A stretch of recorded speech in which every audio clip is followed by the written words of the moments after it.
नमस्ते, मैं प्रिया शेट्टी। एसएन समाचार में आपका स्वागत है। आइए नजर डालते हैं आज के खास सुर्खियों पर।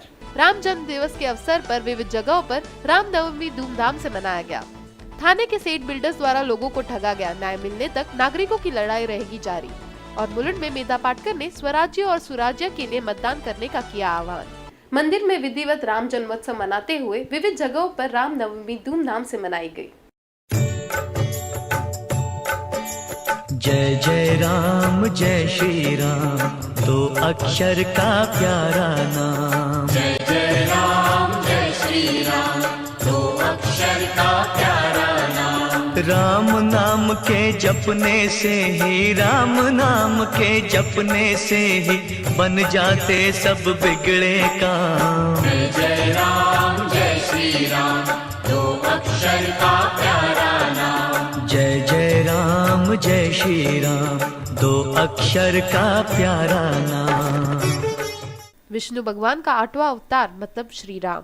चैत्र महीने में नवमी के दिन प्रभु राम का जन्मोत्सव मनाया जाता है। राम इस शब्द में इतनी शक्ति है कि इसका जाप भी किया जाता है। अहंकारी रावण का वध करके श्री राम ने सीता माता को उसके कैद से मुक्त कराया था। माता पिता की आज्ञा का पालन करके वे 14 वर्ष वनवास में रहे। रावण का वध करने वाले श्री राम का आज जन्मदिन है। थाने के श्री सिद्धेश्वर तालाब के पास राम जन्म महोत्सव मनाया गया। महाराज ने मंदिर में कीर्तन किया, जिसमें सैकड़ों भक्त शामिल हुए। कीर्तन में दशरथ राजा को पुत्र योग से हुआ आनंद, तीनों रानियों पर दशरथ राजा का प्रेम, अश्वमेघ यज्ञ, राज जन्म के वक्त सभी देवताओं ने उनका किस प्रकार स्वागत किया आदि कहानियां यहाँ बताई गई। इस कार्यक्रम में विविध पूजा आरती के साथ राम जन्म मनाया गया। इस समय भक्तों ने फूल मालाओं का वर्षाव कर राम जन्म महोत्सव का आनंद उठाया। मंदिर में राम के दर्शन का लाभ उठाने के लिए भक्त बड़ी संख्या में उपस्थित थे। ऐसे ही कुछ दृश्य थाने के 5 पकाड़ी के इलाके में स्थित श्री साईं बाबा मंदिर में दिखाई दिया। राम जन्मोत्सव पूरे धार्मिक व पारंपरिक तरीके से मनाया गया। जय जय राम जय श्री राम, दो अक्षर का प्यारा नाम। राम नाम के जपने से ही, राम नाम के जपने से ही बन जाते सब बिगड़े काम। जय जय राम जय श्री राम, दो अक्षर का प्यारा नाम। जय जय राम जय श्री राम, दो अक्षर का प्यारा नाम। जय जय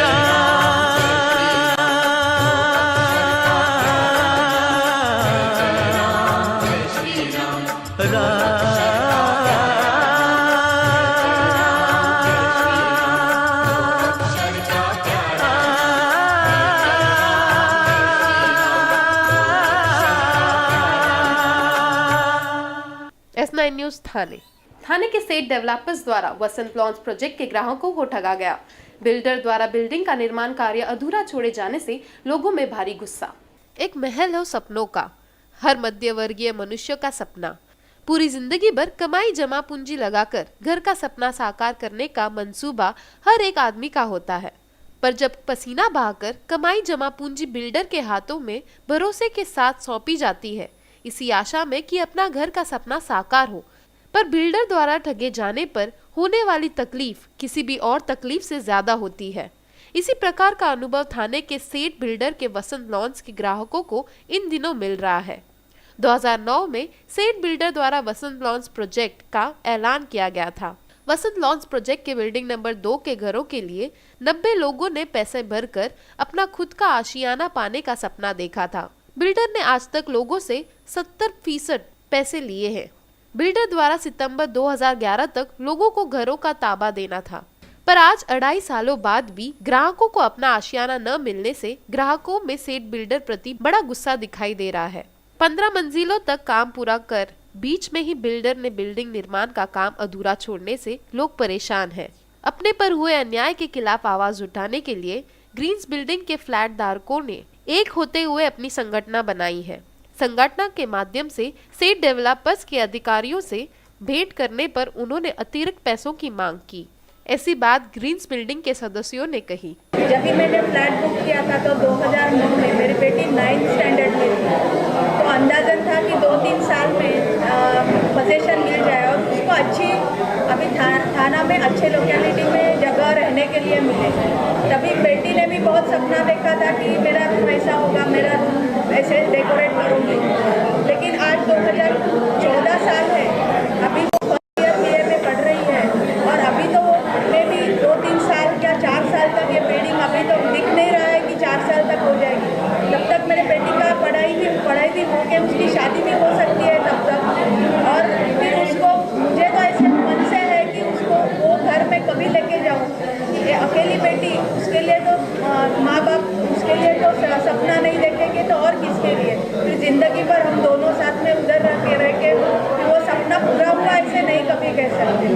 वो बिल्डर की कोई जैसे बिल्डर ने जो कुछ ऐसे किया है कि कंस्ट्रक्शन उसके खुद के लिए क्या कारण है पता नहीं है, लेकिन उसके लिए नॉर्मल लोगों का जो ड्रीम रहता है वो उसको कंप्लीट करने के लिए हमें अभी कितनी तकलीफ हो रही है और मालूम नहीं कभी वो सपना देखा है वो पूरा होगा कि नहीं होगा।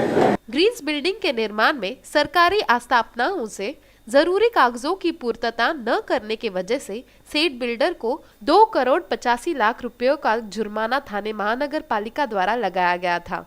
सेठ बिल्डर द्वारा इस जुर्माने की राशि का भुगतान अब तक न किए जाने की वजह से सेठ बिल्डर को नोटिस भी भेजी गई है।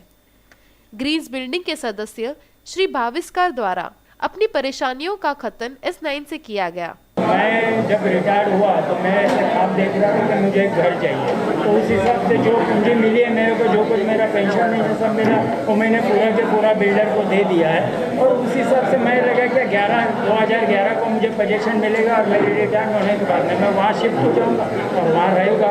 मैं अभी भी रेंटल बेसिस के ऊपर जहाँ रहता था वहाँ को भी छोड़ दिया, क्योंकि ये 11 साल को मिलने वाला था, इसके लिए मेरी पूरी की पूरी पूंजी में उसमें डाल दी। अभी बिल्डर ने मुझे धोखा दिया, ऐसे हो गया, क्योंकि अभी तक बिल्डर ने कुछ रिप्लाई दिया नहीं। मेरा हर एक दफ़े सवाल जवाब हुआ बिल्डर से, सब कुछ हुआ, लेकिन उसका कुछ भी कंक्लूजन निकला नहीं। तो बिल्डर मुझे यही बताया भाई कि अभी तो कुछ होने वाला नहीं, हमारे पास पैसा नहीं है, हम तो आप अपने दिए हुए पैसे लेके जाओ। लेकिन उनको मैंने जो पैसे दिए वो अगर लेके तो भी मेरे को घर नहीं हो सकता, खोपोली वगैरह लंबा जाना पड़ेगा। तो मेरा सभी तरह से आशा टूट गया और सब सपना मेरा खलास हो गया। इसके लिए मेरी रिक्वेस्ट थी उसको कि भाई कम से कम मम्मी जल्दी से जल्दी अपना पोजीशन तो दे दे। तो वो बोले हम आपके अकेले के लिए पोजीशन देने के लिए नहीं बैठे हैं, हम पूरे बिल्डिंग के लिए काम कर रहे हैं। तो हम बोले बिल्डिंग के लिए इतना काम करेंगे तो पैसा आपके पास तो होएगा ना। नहीं बोले मेरा पैसा पूरा खत्म होने में, आप मेरी तरफ देखो, मैं तो पूरा बर्बाद हो गया, तो मुझे घर देने को कुछ सवाल ही नहीं। मैं अभी रह रहा हूँ तो हर एक रिलेटिव के इसके सबके रिक्वेस्ट करके मैं वहाँ दिन गुजार रहा हूँ मेरा। तो मेरे को तो कम से कम पूरा पैसा दिया, उसका तो मुझको तो थोड़ा बहुत तो देना नहीं, कुछ भी नहीं वो रिप्लाई। इसके लिए मैंने एसोसिएशन जो है वो भी ज्वाइन कर लिया और अभी हम लोग फाइट कर रहे हैं। मुझे उम्मीद है कि मुझे जल्दी से जल्दी फाइट करना चाहिए। वहीं एडवोकेट दंश्री केलकर ने न्याय मिलने तक अपनी लढाई जारी रखने का हौसला S9 से बात करते हुए जताया। 2009 साली आम्ही फ्लाईटची बुकिंग केली, एकंदरीत 92 लोक आहेत या इमारतीमध्ये आणि ॲग्रीमेंटप्रमाणे सप्टेंबर 2011ला पोझिशन मिळेल असं लिहून दिलेलं आहे रितसर। आणि आज 2.5 ते 3.5 वर्ष उलटून गेली तरी बिल्डिंगचं पोझिशन मिळालेलं नाही, बिल्डिंगला क्लीन सर्टिफिकेट घेतलेलं नाही, म्हणून TMCने स्टॉपवरची नोटीस दिलेली आहे। आणि TMCमध्ये आम्ही अप्रोच झालो होतो की बिल्डिंगचं काम का थांबलं आहे। TMCमध्ये आपली एक चांगली सेल आहे की जे ग्राहक आहेत आज ज्यांना माहिती पाहिजे कुठच्याही प्रॉपर्टी, तर तिथे तुम्ही जर गेलात तर तिथे तुम्हाला चांगल्या प्रकारे माहिती मिळेल। तर तिथे जेव्हा आम्ही अप्रोच झालो तेव्हा तिथे आम्हाला हा प्रॉब्लेम कळला की स्टॉपवरची नोटीस दिलेली आहे आणि बिल्डरच्या अगेन्स्ट ऑर्डर पास झालेली 2,85,00,000 ही जर पेनल्टी बिल्डरने भरली तर कन्स्ट्रक्शन लगेच चालू होईल। हे आम्हाला TMCकडनं एक ग्वाही मिळालेली आहे आणि त्याप्रमाणे आम्हाला त्यांनी ऑर्डर आणि सगळे कॉपी पण दिलेली आहे।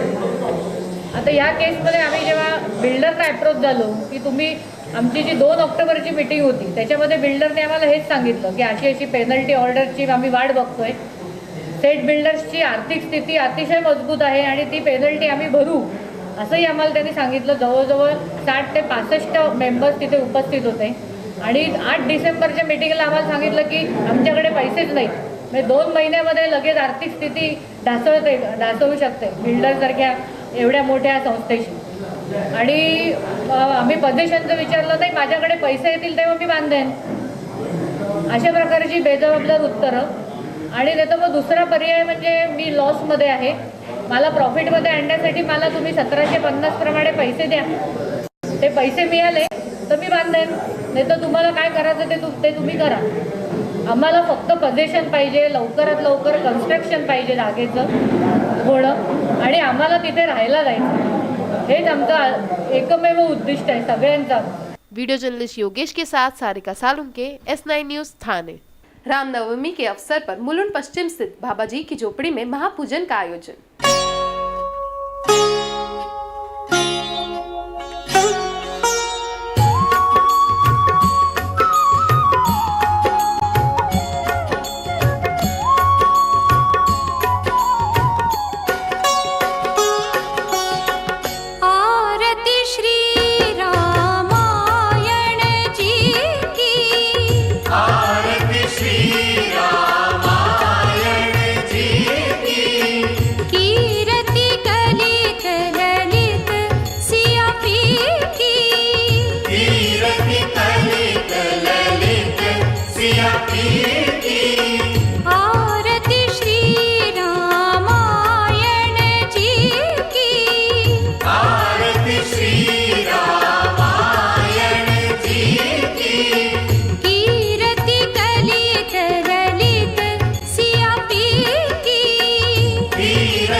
श्री राम के जन्मदिन के पावन अवसर पर मुलुंड पश्चिम स्थित उदासीन आश्रम बड़ा अखाड़ा, जो बाबा जी की झोपड़ी के नाम से प्रसिद्ध है, आज रामनवमी के अवसर पर यहाँ महापूजन का आयोजन किया गया।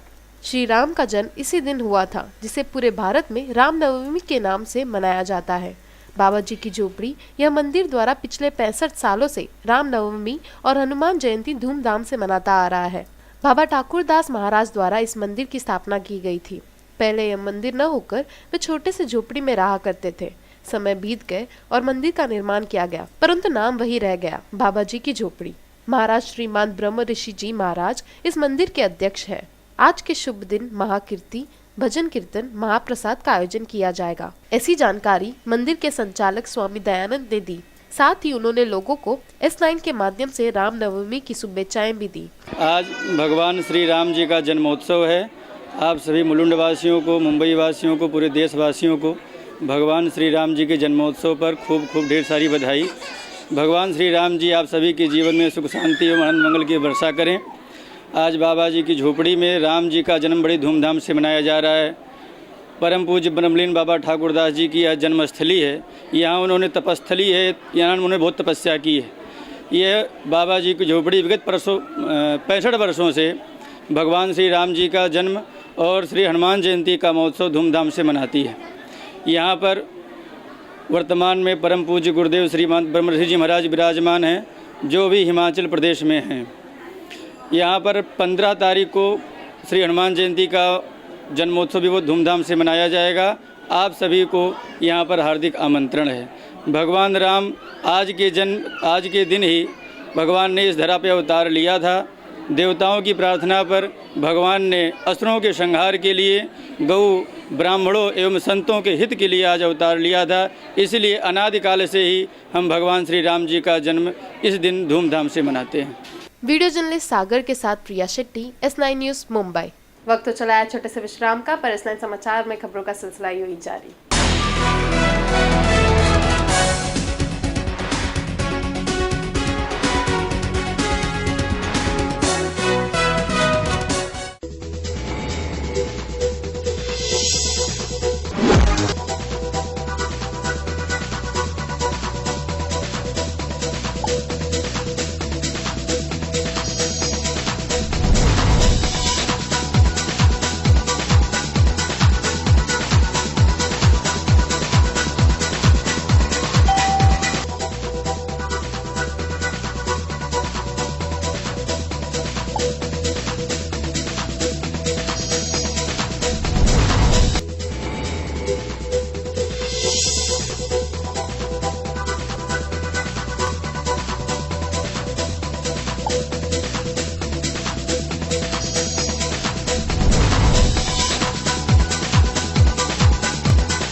मतदान नक्की करणार. मतदान करना तो मेरा फर्ज है और मैं जरूर करूंगा. मला भी माहित आहे मतदान माझा हक्क आहे. मैं मतदान करणार. आधी मतदान करणार मग साईडवर जाणार. Though I travel a lot, I'll make a point to cast my vote. Voting is as important as my duty. और ये भी कोई बुलण वाली गल है.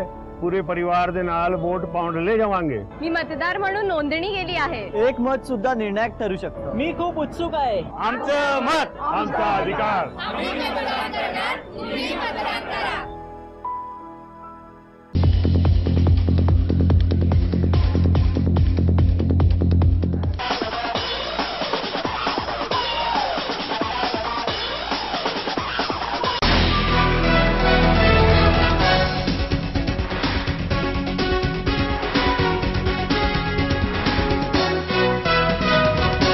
एसएन समाचार में आपका फिर से स्वागत।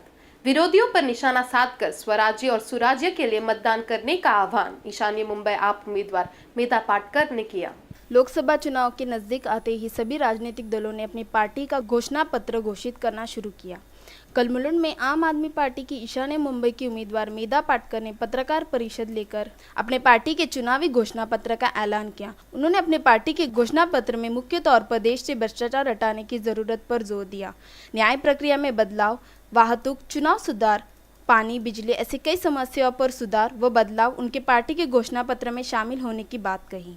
राइट टू रिकॉल और राइट टू रिजेक्ट का अधिकार लागू करने की मांग सरकार से उन्होंने की। लोकपाल कानून को हर राज्यों में लाना, स्वास्थ्य की सुविधा, जरूरती दवाओं को कम से कम या मुफ्त दामों में 80% गरीबों को उपलब्ध करना तथा 6 साल से बड़ी सभी उम्र के बच्चों को मुफ्त शिक्षा और विद्यार्थियों की स्वास्थ्य की मुफ्त जांच। वही उन्होंने कुपोषित बच्चों को मुफ्त शिक्षा व नौकरियां देने की बात भी कही। विपक्ष दल कांग्रेस के घोषणा पत्र को उन्होंने पुरानी दारू नई बोतल, वही भाजपा के घोषणा पत्र को जुना दारू जुना बोतल कहते हुए उनके कई मुद्दों पर टीका की। इसमें उन्होंने भाजपा के उम्मीदवार किरीट सोमैया द्वारा मुंबई के गुजरातियों को गुजरात के विकास के नाम पर गुमराह कर व छोटे राज्यों जैसे तेलंगाना और विदर्भ को वोट्स के लिए समर्थन देने की बात भी कही। वही कांग्रेस द्वारा आदर्श घोटाले में नाम शामिल होने के बावजूद अशोक चौहान को टिकट देने तथा महंगाई बढ़ने के लिए कांग्रेस को जिम्मेदार बताया। हम सत्ता के लिए नहीं स्वराज के लिए लड़ने की बात भी उन्होंने कही और देश हित के लिए वोट देने की अपील लोगों से की। काँग्रेसचा जाहीरनामा हा नव्या बाटलीत जुनी दारू असल्याचा आरोप आम्ही केला होता। BJPचा जाहीरनामा हा जुन्याच बाटलीत जुनीच दारू असल्यासारखा दिसतोय।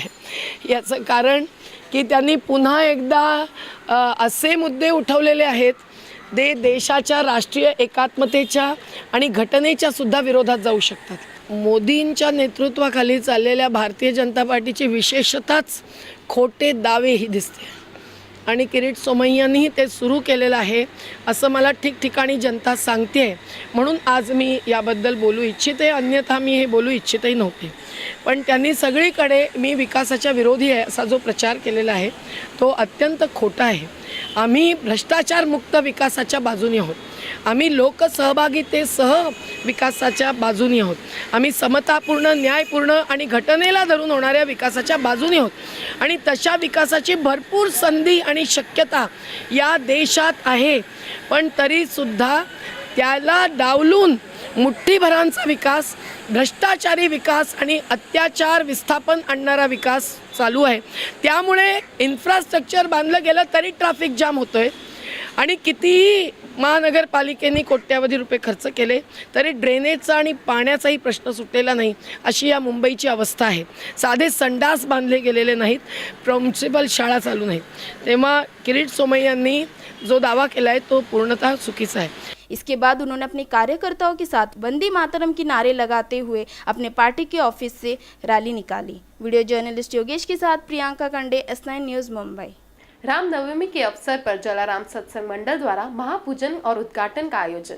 इसके साथ केवल जलाराम बापा के मूर्ति के मंदिर का पहली बार भारत में हुआ स्थापना। पहली बार भारत में केवल जलाराम बापा की मूर्ति के मंदिर का स्थापना किया गया है। आज रामनवमी के पावन अवसर पर जलाराम सत्संग मंडल द्वारा महापूजन का आयोजन किया गया, जिसके साथ मंदिर का उद्घाटन भी किया जाएगा। पिछले 60 सालों से यह संस्था समाज सेवा का शुभ कार्य करते आ रहे हैं। मुलुंड के आम नागरिकों में जलाराम बप्पा की मंदिर की स्थापना करने की बहुत इच्छा थी। लोगों को जलाराम बप्पा का दर्शन पाने वीरपुर और आनंद इतने दूर जाना पड़ता था। हालांकि जलाराम सत्संग मंडल द्वारा एक छोटा सा मंदिर जेवी रोड पर निर्माण किया था, परंतु परिपूर्ण मंदिर के रूप में उसकी स्थापना आज की गई है। पिछले 4 सालों से यह मंदिर का निर्माण कार्य चल रहा था, जो आज जाकर सफल हुआ। महापूजन और मंदिर के उद्घाटन में शरीक होने हजारों भक्तों की भीड़ उमड़ी हुई थी। मंदिर के बारे में जानकारी देते हुए जलाराम सत्संग मंडल के ट्रस्टी दिलीप रवानी, हम 60 साल से पुराना मंदिर है, हम चला रहे थे। घर मंदिर था हमारा, अभी ये शिखरबंद मंदिर बना रहे हैं यहाँ पर। और मुलुंड के सब लोगों ने बहुत सहकार दिया है, बहुत सारे पैसे दिए हैं। हमने 2010 में इसका भूमि पूजन किया था, अप्रैल 2010 में। और आज 4 साल के बाद राम भगवान का जो रामनवमी त्यौहार है, उसमें उसका हम सेलिब्रेशन करके मंदिर का ओपनिंग कर रहे हैं। और पूरे इंडिया के अंदर ये जलाराम बापा, माँ मीरबाई माँ और संत मोजलराम गुरु मोजलराम जी है, मोजलराम जी महाराज का एक ही मंदिर पूरा इंडिया के अंदर, सिर्फ मंदिर के अंदर जहाँ पर भी जलाराम बापा बैठे हैं संत, वहाँ पर राम जी है। और भी मंदिर भगवान जिधर जलाराम बैठे हैं और भी भगवान लोग हैं, लेकिन एक ही मंदिर ऐसा है पूरा इंडिया में जो सिर्फ जलाराम बापा का मंदिर है। मंदिर से जुड़ा 4 माले का बिल्डिंग का भी निर्माण किया है, जिसे मुफ्त आरोग्य जांच, अनाज का मुफ्त वितरण और शैक्षणिक कार्यक्रम का आयोजन किया जाएगा। यहाँ पर हमने बाजू में एक संकुल बनाया है, 4 माल का बिल्डिंग बनाया है, जिसके अंदर हमारी पुरानी एक्टिविटीज थी, जो मेडिकल सा है, एजुकेशनल सा है और फूड ग्रेन जो डिस्ट्रीब्यूशन का काम था वो कर रहे थे। जो भी पैसे गुरुवार को आते थे हमारे पास, गुरुवार को मंदिर खुला रहता, उसमें जो भी पैसे इकट्ठे होते थे वो रविवार के दिन हम वापस डालते थे। कोई फंड जमा रखते नहीं थे, वो पूरा पैसा। लेकिन अभी हमारे आयोजन ऐसा हो गया, बहुत सारे पैसे पब्लिक ने दिए हैं, उस पब्लिक का वो पैसों का उपयोग करेंगे और एक्टिविटी बढ़ाएंगे उसी लाइन में। वीडियो जर्नलिस्ट सागर के साथ प्रिया शेट्टी, S9 न्यूज़, मुंबई। विश्व आरोग्य दिवस के अवसर पर महाराष्ट्र सरकार द्वारा थाने में विविध समाज सेवी संस्थाओं को पुरस्कारों से नवाजा गया। विश्व आरोग्य दिवस के अवसर पर थाने के आरोग्य व कुटुंब कल्याण प्रशिक्षण केंद्र में पारितोषिक वितरण कार्यक्रम का आयोजन किया गया था। इस कार्यक्रम में Neptune foundation Vikhroli, Sevadham trust चरई थाने, अनुसता शिक्षण प्रसारक मंडल ऐसे 7 से 8 संस्थाओं के उप संचालक डॉक्टर सचिव कामले के हाथों पुरस्कार प्रदान किए गए। इस कार्यक्रम में उप संचालक शेखर गायकवाड़, जिला महिला अध्यक्ष डॉक्टर गौरी राठौड़, उप प्राचार्य डॉक्टर संभाजी पवार, साथ ही जिला जन माहिती अधिकारी डॉक्टर सोनावने आदि मान्यवर उपस्थित थे। उन्होंने वहां मौजूद लोगों को कुष्ठ रोग तथा अन्य बीमारियों पर कैसे मात पाने पर मार्गदर्शन किया। हमने पोलियो जैसे बीमारियों को मात दिलाया है, वैसे ही आज कुष्ठ रोग बड़े पैमाने में दिखाई दे रहा है। इस पर भी हमें जल्दी रोक लगाने का उपस्थित डॉक्टरों ने और NGO ने निश्चय किया। प्रत्येक वर्षी जागतिक आरोग्य दिनाचं एक घोषवाक्य असतं की जेणेकरून संपूर्ण वर्षभर त्या विषयावर अनुषंगाने कारवाई यामध्ये करायची असते। यावर्षी दंश छोटा धोका मोठा असं घोषवाक्य आहे की जे अँटी मलेरियलच्या दृष्टिकोन ॲक्टिव्हिटीज ज्या आहेत या दृष्टिकोनात ते लागू आहे। आज प्रामुख्याने आम्ही दरवर्षी उपसंचालक मुंबई मंडळ ठाणे म्हणजे विभागामार्फत आम्ही दरवर्षी कार्यक्रम साजरा करत असतो। आणि ज्या ज्या लोकांनी आपल्या संपूर्ण वर्षभरात चांगलं काम केलेलं आहे, प्रामुख्याने NGO जे आहेत, नॉन गव्हर्नमेंट ऑर्गनायझेशन जे आहेत, अशा लोकांचा आम्ही प्रमाणपत्र देऊन सत्कार करतो। यावर्षी आम्हाला गायकवाड साहेब, आमचे मुख्य कार्यकारी अधिकारी जिल्हा परिषद ठाणे आणि आमचे खरात साहेब जिल्हा माहिती अधिकारी हे आज आम्हाला लाभले आणि त्यांच्या मार्फत आम्ही आज जेवढी काय आमची जी NGO होती त्यांचा आम्ही यामध्ये सत्कार केलेला आहे। ही संपूर्ण ॲक्टिव्हिटी संपूर्ण वर्षभर यासाठी आमचं जे मलेरिया डिपार्टमेंट आहे, जिल्हा हिवताप अधिकारी, सहाय्यक संचालक हिवताप, यामध्ये संपूर्ण बाबी ज्या आहेत त्या सगळ्या त्यांनी यापूर्वीच सगळं यामध्ये सांगितलेलं आहे। संपूर्ण सेन्सिटायझेशन जे आपण म्हणतो ते सर्व कर्मचारी, आरोग्य कर्मचाऱ्याला सेन्सिटायझ झालेलं आहे आणि वैद्यकीय अधिकाऱ्यांना सेन्सिटायझेशन यामध्ये घेतलेलं आहे आणि जेणेकरून डासांचा प्रादुर्भाव यामध्ये कमी होईल आणि आमचे 0 मृत्यू, डासामुळे जे मृत्यू होतात प्रामुख्याने सेल्युलर मेंदूचा मृत्यू, हे 0 मृत्यू यामध्ये होतात। जागतिक आरोग्य दिनाच्या निमित्ताने आज जागतिक आरोग्य संघटनेने जी हाक दिलेली आहे, डंख छोटा परंतु धोका मोठा, याचं महत्त्व सगळ्या जनतेला विशद व्हावं म्हणून आणि आरोग्य क्षेत्रामध्ये काम करणाऱ्या वेगवेगळ्या संघटनांमध्ये समन्वय राहावा म्हणून आजचा कार्यक्रम साजरा केलेला आहे। तो जिल्हा परिषदेमध्ये आणि जिल्ह्यातल्या सगळ्या पब्लिक हेल्थ सेंटरमध्ये आणि त्याचबरोबर उपसंचालकांच्या पातळीवर देखील हा साजरा झाला. या निमित्ताने या महत्त्वाच्या प्रश्नाकडे जनतेचं लक्ष वेधणं हा तर याचा प्रमुख उद्देश आहेच आहे, परंतु आपल्या आजूबाजूचा परिसर स्वच्छ कसा राहील आणि आपले सगळे नागरिक निरोगी कशी राहतील हा खरा मुख्य उद्देश आहे. मला असं वाटतं की नागरीकरण वाढत असताना मुंबई आणि ठाणेसारख्या शहरामध्ये या प्रश्नाचंच नाही तर या महत्त्वाच्या मला वाटतं उपक्रमाकडे सर्वात जास्त महत्त्वाने लक्ष दिलं पाहिजे. नागरिकांनी दिलं पाहिजे, लोकप्रतिनिधींनी दिलं पाहिजे आणि त्याबरोबर आमच्या कर्मचाऱ्यांनी पण दिलं पाहिजे. जिल्हा प्रशासन यासाठी समन्वय साधण्यासाठी निश्चितपणे प्रयत्न करेल. वीडियो जर्नलिस्ट प्रियंका के साथ प्राची मूल्ये, S9 न्यूज़ थाने। वक्त तो चला है छोटे से विश्राम का, पर S9 समाचार में खबरों का सिलसिला यूं ही जारी।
महापौर कार्यालय के बाहर का सज्जा गिरने से थाने महानगर पालिका के मुख्यालय इमारत का स्ट्रक्चरल ऑडिट करने की मांग।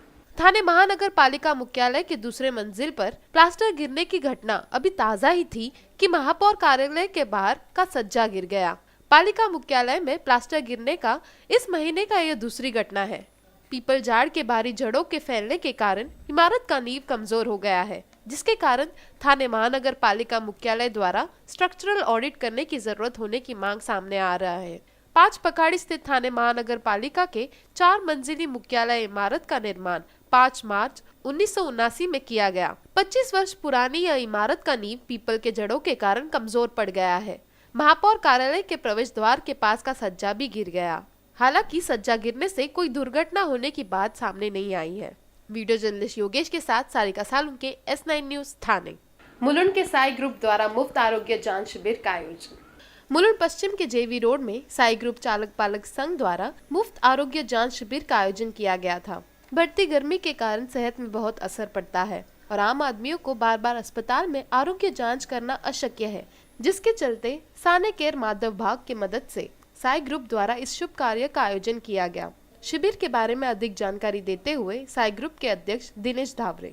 इस कैंप का उद्देश्य तो ये है कि आम आदमी को उसका फ़ायदा हो, कि सबको क्लिनिक या हॉस्पिटल दवाखाना मेडिक्लेम ऐसे जाने को नहीं हो सकता, उसका फ़ायदा हो पब्लिक को, आम आदमी को हो जाए, इसलिए वो कैंप चालू करा। उसका फ़ायदा बहुत अभी 70-80% हो चुका है, उसका फ़ायदा पब्लिक को। इस शिविर का लाभ उठाने कई लोग आए थे। इस शिविर के माध्यम से मुफ्त हृदय रोग, पाइल्स, संधिवात और ECG जांच का आयोजन किया गया था। साने केयर माधव भाग की आयुर्वेदिक डॉक्टर शैलेजा दुन्ना ने शिविर के बारे में अधिक जानकारी देते हुए S9 से कहा। यहाँ पे चेकअप कर रहे हैं सभी हार्ट पेशेंट के, जॉइंट्स के, पाइल्स के, सभी पेशेंट को देख रहे हैं। मोस्टली हम लोग के माधव बाग में हार्ट पेशेंट के ऊपर ही ज़्यादा फोकस कर रहे हैं। यहाँ पे ECG प्रोवाइड कर रहे हैं, ECG वगैरह निकाल रहे हैं। वीडियो जर्नलिस्ट सागर के साथ प्रिया शेट्टी, S9 न्यूज़ मुंबई। एक बार फिर नजर डालते हैं आज की खास सुर्खियों पर। राम जन्म दिवस के अवसर पर विविध जगहों पर रामनवमी धूमधाम से मनाया गया। थाने के सेठ बिल्डर्स द्वारा लोगों को ठगा गया, न्याय मिलने तक नागरिकों की लड़ाई रहेगी जारी। और मुलुंड में मेधा पाटकर ने स्वराज्य और सुराज्य के लिए मतदान करने का किया आह्वान। S9 समाचार में आज बस इतना ही, तब तक के लिए नमस्ते।